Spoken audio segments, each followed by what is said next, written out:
嗨，大家好，我是坦平树，今天是2025年5月12号。这一期咱们继续胡聊胡适、胡指挥还有胡一进老师今天这个胡适走势可以说是很不错的让这个金融消费者又是开心的一天呢。今天这个胡适开盘就高开高走，截至收盘呢，沪指涨 0.82%， 深成指涨 1.72%， 创业板指数涨 2.63%， 市场全天都是高开高走，创业板指数领涨，两市上涨的是4112家，下跌的只有1100家，涨多跌少要说遗憾的那就是成交量没能有效放大沪深两市全天成交额 1.3万亿，虽然比上个交易日多了1000亿，但是这 1.3万亿的成交量还是属于不温不火吧。那今天胡适的走势什么原因？大家恐怕都知道了。昨天晚上美国总统特朗普就已经预告了中美之间的这个在瑞士日内瓦的这个关税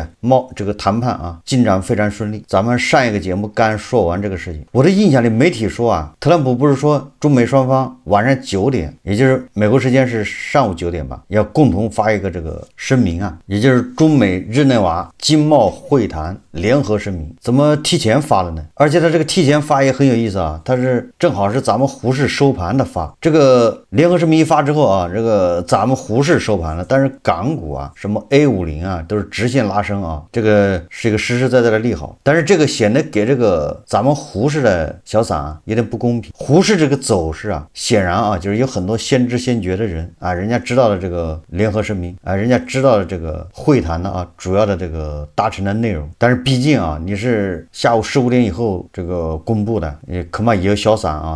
今天提前跑了，一看涨得不错，落袋为安了。从这个态势看明天很有可能高开至于高开以后怎么走，这个就不好说了根据这个胡适的经验呢，你高开很有可能要回落。这个胡适的走势咱先不管了，我们看一看这个联合声明的内容。新华社日内瓦5月12日电，中美日内瓦经贸会谈联合声明。你看，中华人民共和国政府就是中国和美利坚合众国政府美国说认识到双边经贸关系对两国和全球经济的重要性，认识到可持续长期互利的双边经贸关系的重要性。鉴于双方近期的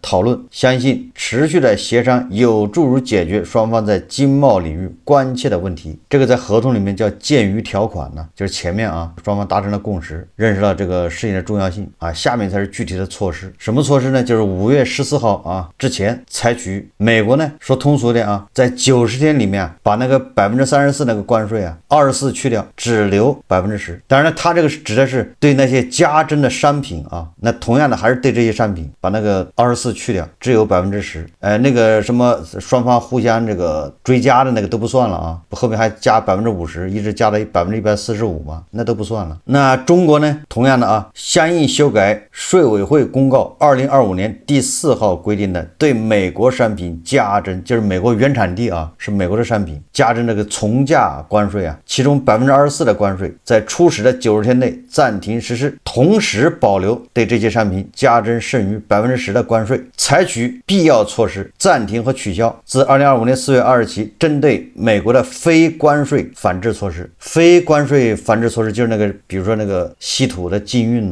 等等采取上述措施后，双方将建立机制继续就经贸关系进行协商。中方代表是国务院副总理何立峰，美方代表是财务政部部长贝森特和贸易代表格里尔，就是后面还继续协商有一个这个叫建立一个叫沟通机制，就是专门为贸易的事情中方有一个负责人，美方也有个负责人然后这个至于在什么地方协商呢？可以在中国，可以在美国，也可以在第三国。这个联合声明就很有意思。大家知道谈判的时候像这两个国家，你就不要说两个国家了，俩公司吧，谈判要指定接口人就有事找谁你总不能有事都是给特朗普打电话吧？所以双方都要指定接口人负责人，他们会直接联系这个一旦形成这么个机制至少说明这个中美双方未来对吧都是以谈为主，也就是大家有了沟通热线了这个就是一个好的现象。我把这个关税这个联合声明简单的介绍一下也就是说实际上从美国来说它不对全球180多个国家吗？4月2号开始加征 10%， 有理没理先加 10%。 那也就是这个中美之间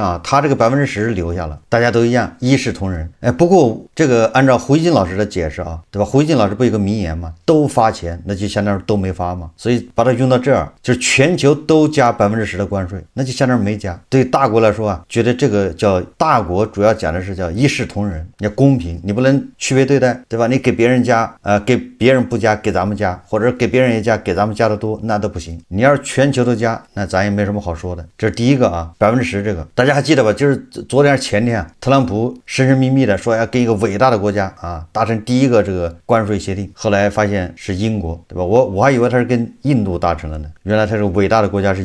英国。这个英国是跟美国是贸易逆差呀，就他从美国进口的多，就这个啊都没躲过特朗普的10%，照样征他10%关税。英国是美国传统盟友，这关系咱就不用说了，都没逃得过特朗普的10%啊。关键是什么呢？这个英国还没有反制，英国可没有对美国加关税啊，所以这个就涉及到咱们了。那咱们跟美国谈成的这个，实际上关税这块跟英国是一样，都加10%，但是咱们对美国是有反制的啊，咱们也给他加了10%，这个保留了。这个说明什么呢？说明这就是叫对等，就是叫尊严的，就是你给我加，我也给你加，也就是双方都要向国内有个交代，这个对吧？情绪煽动起来了。如果这个时候美国保留10%关税，哎，你这边全部取消，似乎啊不太好交代，对吧？像胡锡进这样的正能量，那肯定觉得输了，哎，他们就这么认为啊。所以说这个你看，我们要对等反击，你加10%，我也加了10%，英国都没有加呀，没有报复美国啊，这是一个啊。第二个呢，就是说咱们在这个特朗普的叫什么美国解放日之前呢，就4月2号之前，1月份、2月份，特朗普不是分别对咱们加了一个10%芬太尼税嘛，2个10%，当然了也是部分商品吧。那所以说这个在某些商品，咱们今年是相当于加了30%关税。当然，基于芬太尼加的这20%，很有可能后面还要继续谈判，就是怎么样，对吧？跟美国之间合作啊，达到美国的这个双方的这种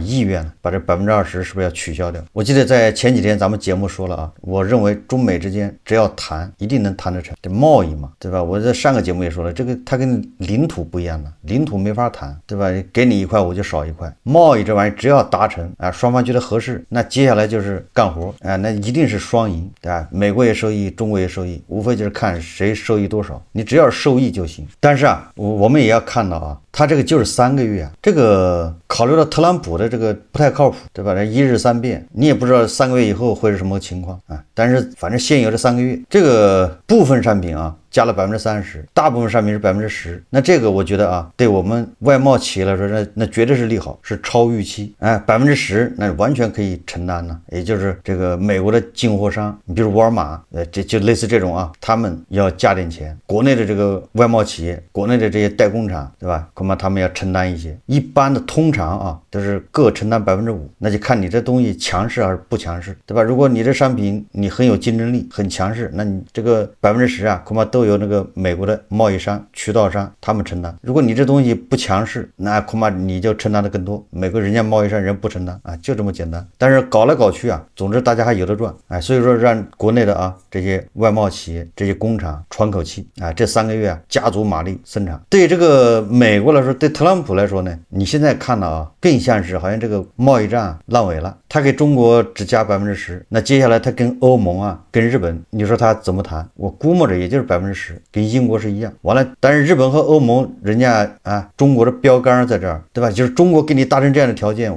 那我们没有理由条件更差呀，对吧？这个谈个合同的都懂，对吧？你说给欧盟条件更苛刻，那这欧盟他干吗？而且欧盟也得反击这个美国，说不定啊，这个不一定。那日本也一样。这个好处在什么地方？好处至少这3个月啊，那咱们的外贸企业至少这个不至于现在想着要搬到这个印尼呀、搬到越南啊、搬到菲律宾去，也就是咱们很多制造业不至于外迁。但是我刚才也说了啊，因为这个特朗普他不靠谱啊，谁知道3个月以后他是怎么想的呢？所以说这些外贸企业工厂悬在头上的这个达摩克利斯之剑呢，对吧，并没有解除掉。由于这个股市啊比较火热，这个深交所啊又宕机了啊。5月12日消息，深交所当天下午出现约3分钟的数据堵单和网络中断，部分投资者反馈交易异常，但未造成大规模影响。这个也挺蹊跷的啊，因为成交量只有 1.3万亿，怎么会有赌单和网络中断呢？你去年9月份对吧，10月份这个我记得上交所、深交所的这周末啊去扩容对吧？因为那个成交量突然爆发好几倍，现在那个时候最多还2万多亿、3万亿啊成交量，你现在这 1.3万亿哪来的赌单呢？我们再看这个海外机构啊怎么看待胡适的啊？根据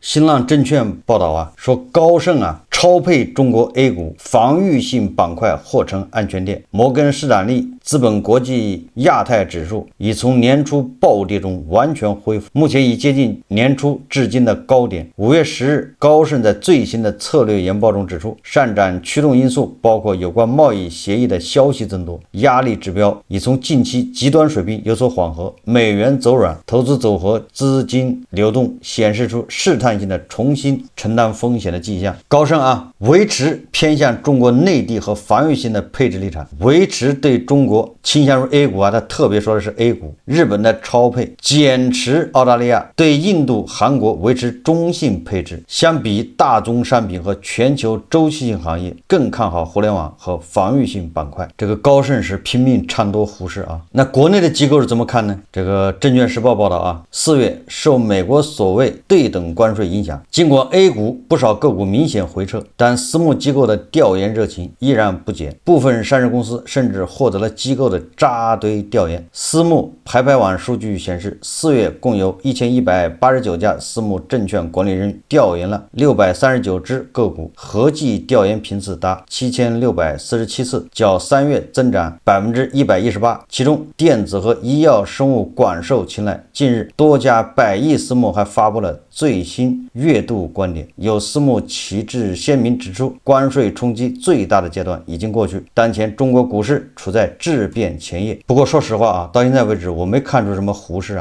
有根本性的改变。你比如说胡适有一家奇葩公司叫东旭集团，这家公司奇葩到什么程度呢？它10年虚增收入645亿，这个可以说是天文数字一个上市公司10年虚增收入645亿元，伪造447亿存款，这个至少10年间就一直在做假账，欺骗整个资本市场，操作可以说让人瞠目结舌2024年10月份该公司摘牌退市，导致16万人爱国投资成为笑柄。而这个他的实际控制人李兆廷竟然为了掩人耳目，成立了高达55家关联公司，这些公司常年出现在2家上市企业业务板块之中，通过左手倒右手直接套现高达169亿元。当然这么大的骗局肯定离不开审计单位的睁一只眼闭一只眼，甚至是配合。审计机构大华会计师所对447亿虚假存款视而不见，更有银行为其伪造数十亿的银行流水，也就是银行配合的造假。这一切虚假联动让东旭集团一直以光鲜的面目示人，直接或间接导致16万投资者趋之若鹜。正当这些所谓的这个投资者疯狂涌入的时候东旭系的高管正通过股权质押套现89亿，提前收割这些韭菜。东旭关店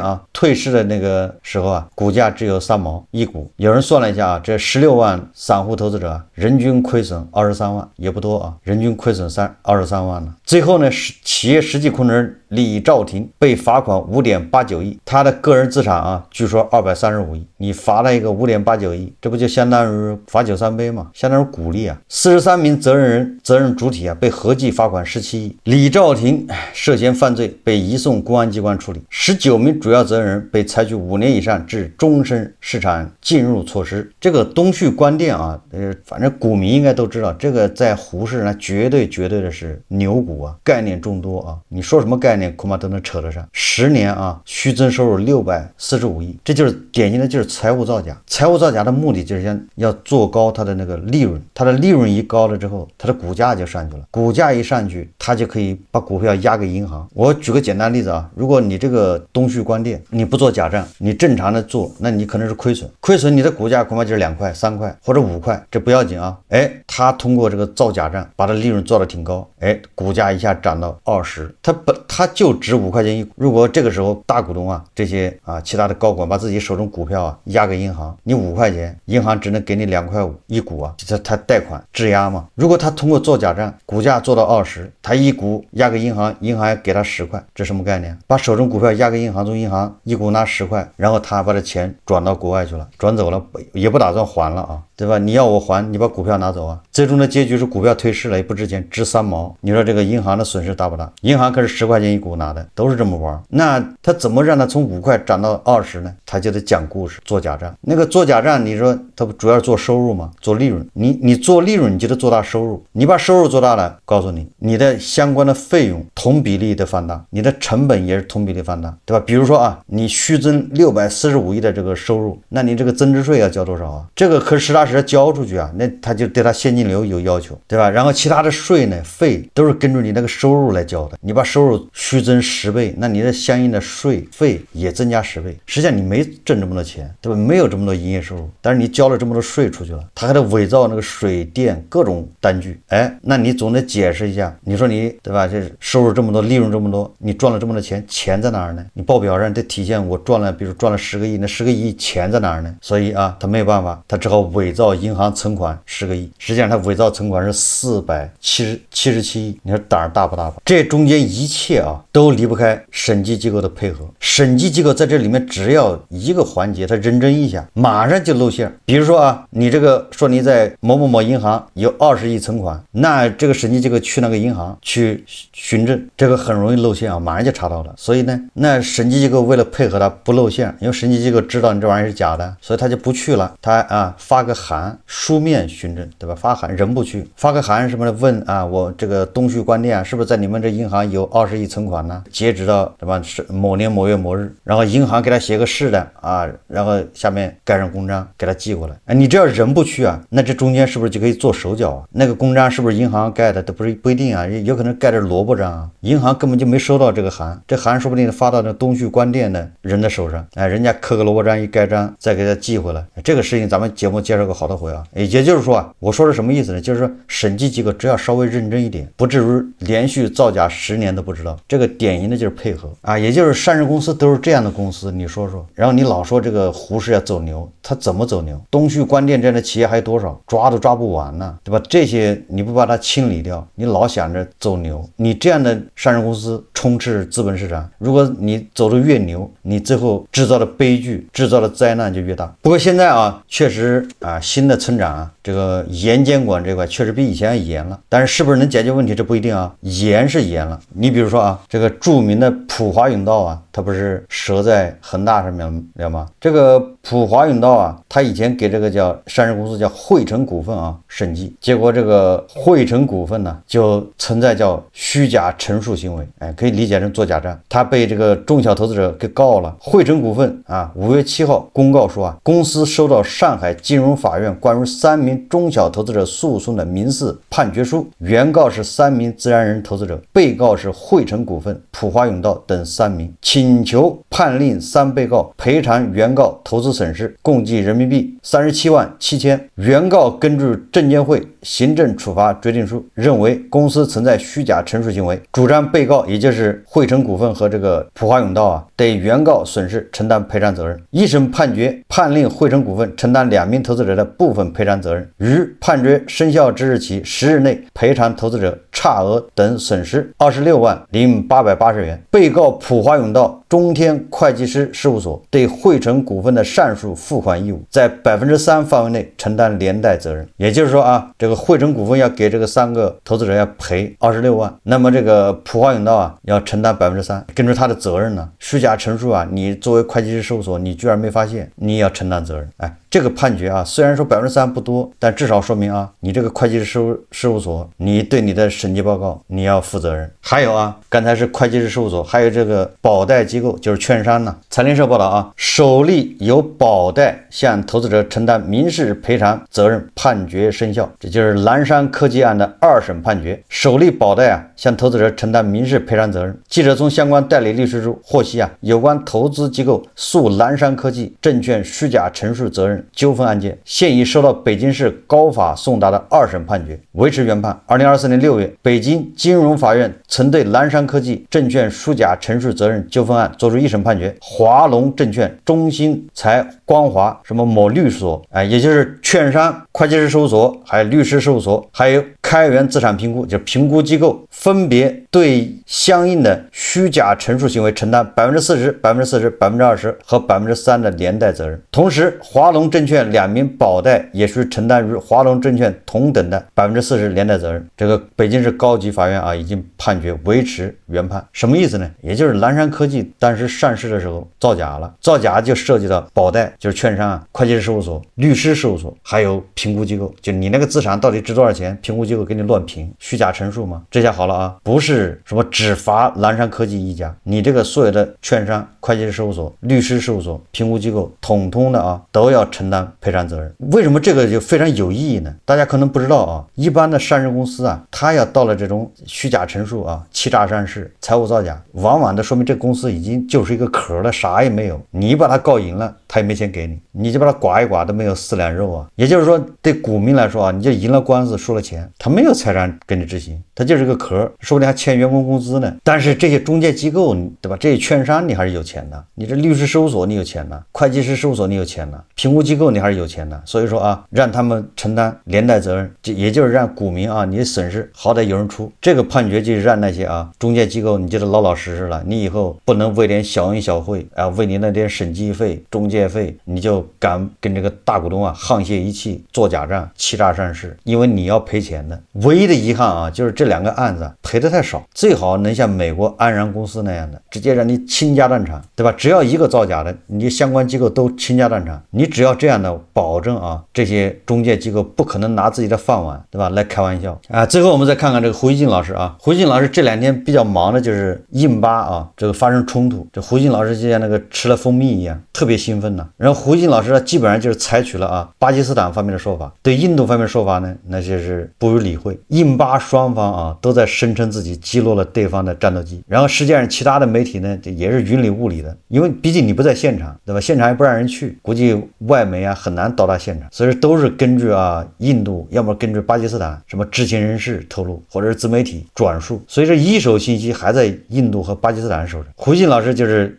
无条件相信巴基斯坦的说法。实际上我在以前咱们就聊过这事这个战只要一打起来没有人会承认自己打败了，你只要一开战那一定是胜的，尤其是巴基斯坦和印度这样的国家，毕竟信息不透明。印度反而你还是能看到他国内一些质疑的声音，就是质疑穆迪所以你还在印度的还能看到一些什么叫蛛丝马迹。巴基斯坦那边你根本就看不出任何蛛丝马迹，它就是一个声音。所以你要说这个巴基斯坦击落这个印度的几架飞机，还是印度击落了巴基斯坦几架飞机，这到现在还是云里雾里的。如果要庆祝对吧，或者要高兴，那也至少要等到他这个确实有人核实了这个战果就是这样你再兴奋呢也不晚，否则对吧，你过早兴奋万一搞错了呢？这胡锡进老师那就现在是无条件相信巴基斯坦的。他说老胡个人不相信印度军方击落了数架巴基斯坦战机的最新说法。胡锡进老师不仅自己不相信他还代表这个世界情报界表态。他说我觉得世界情报界也不会相信他在官方通报规律和心理学上有多大疑度，更像是被巴基斯坦用中国歼十 C 击落阵风等多架印度战机通报逼出来的。就是胡锡进老师就是我不信我不信，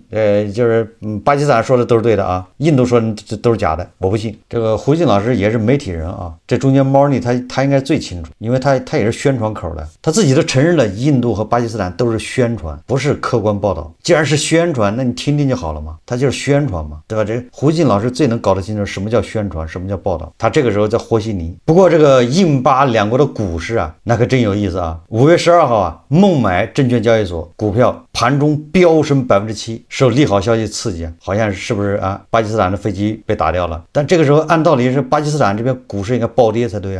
恰恰不是这样。当地时间5月12号，巴基斯坦股市也大涨，而且还熔断。巴基斯坦证券交易所发布公告，巴基斯坦股票暂停交易60分钟。暂停交易前，巴基斯坦卡拉奇 KSE100指数涨超12%，熔断。你说这个巴基斯坦和印度这俩国家也确实神奇啊！这个事情呢，现在短期是搞不清楚的，但是过一段时间啊，这恐怕真相就会部分的露出水面，到底什么情况？哎，那个时候你再高兴也不迟。好，这期节目我们就聊到这里，感谢大家收看。如果喜欢我的节目，欢迎订阅转发，也可以在下方留言评论，谢谢大家。